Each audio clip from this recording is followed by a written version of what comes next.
네, 경찰이 오늘 오전부터 용산 대통령실에 대한 압수수색에 착수를 했습니다. 영장에는 윤석열 대통령을 피의자로 적시를 한 걸로 전해집니다. 경찰이 확보하려는 건 비상기업령 공모 정황이 담긴 증거 자료라고 합니다.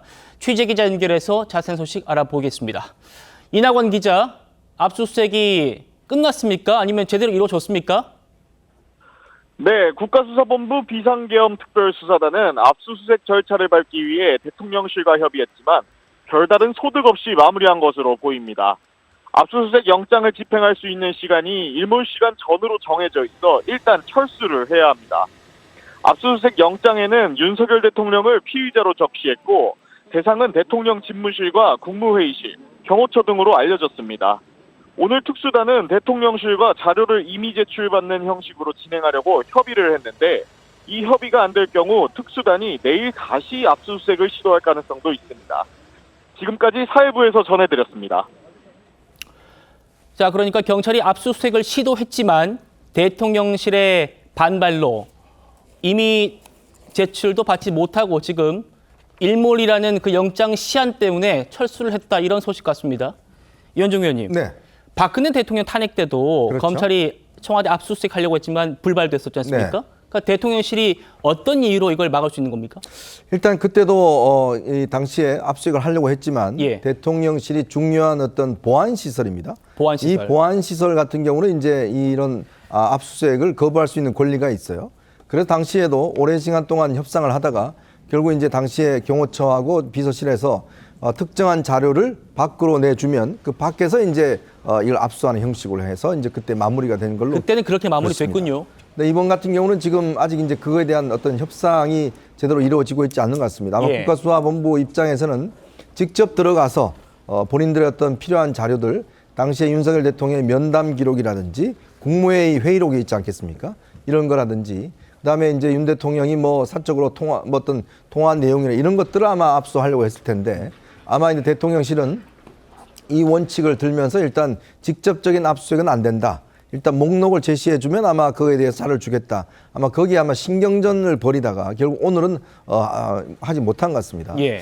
특히 이제 김용현 전 국방장관이 이제 내란죄 등으로 구속이 됐지 않습니까? 그 구속 영장에 보면 윤석열 대통령이 내란의 어떤 이 우두머리 여기로 이제 적시가 돼 있기 때문에 아마 그와 관련된 아마 이 입장에서 국가수사본부가 좀 더 공격적으로 압수수색을 시도하고 있는 것 같습니다. 예. 이현정 의원님 말씀대로 지금 경찰이 이런저런 자료를 압수하겠다라고 통지를 했는지 그건 모르겠습니다. 어쨌든 대통령실과 협의가 잘 안 돼서 오전부터 시작된 경찰의 압수수색은 무산됐다고 봐야 될 것 같아요.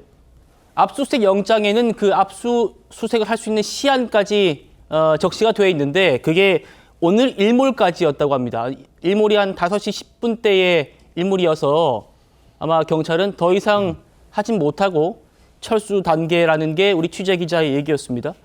김기현 부대변인님, 지금 윤석열 대통령이 어디에 있는가, 이것도 궁금한 지점이에요. 저희 취재기자 얘기로는 청사, 용산 대통령실 청사에는 머무르고 있지 않다라고 하거든요. 네. 보통 이럴 때는 어디에 대통령이 있습니까?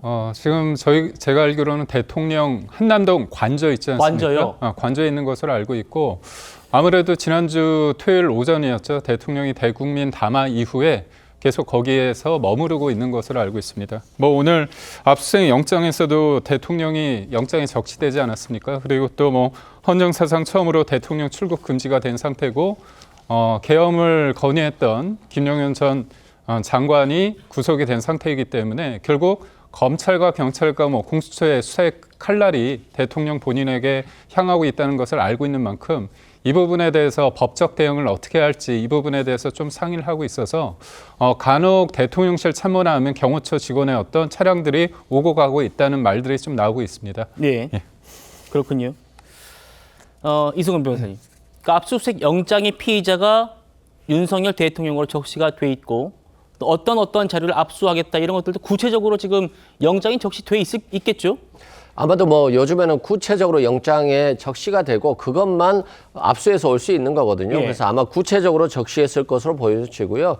대통령이 왜 지금 압수수색 영장에 적극 협조하지 않느냐 이런 생각을 해보면 저는 경찰이 압수수색 영장을 가지고 와서 그랬다라고 봐요.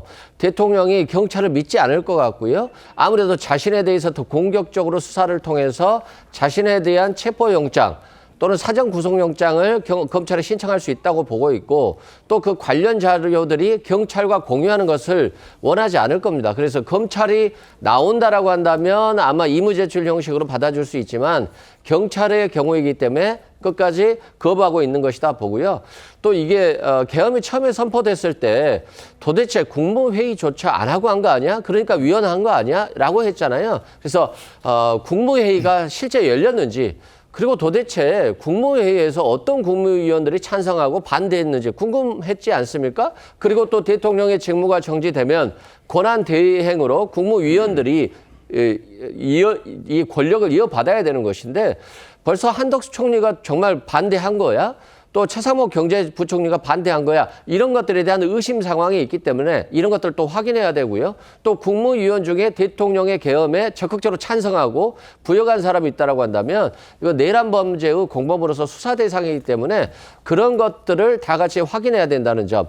그리고 또 국방부가 있는 곳이기 때문에 합참이 있지 않습니까? 이 합참이 계엄 지휘통제실이 있었기 때문에 이 지휘통제실에서 대통령이 어떤 말을 하고 그런 것들이 어떤 문건으로 남아 있었는지 이런 것들을 전체적으로 보는 것이고요. 이것들이 있어야지만이 대통령에 대한 사전 구속영장 청구가 가능하기 때문에 시급한 상황인데 아마도 대통령이 이런 것들을 누구보다도 더 잘 알지 않겠습니까? 그런 부분에서 거부하고 있다 이렇게 생각됩니다. 예.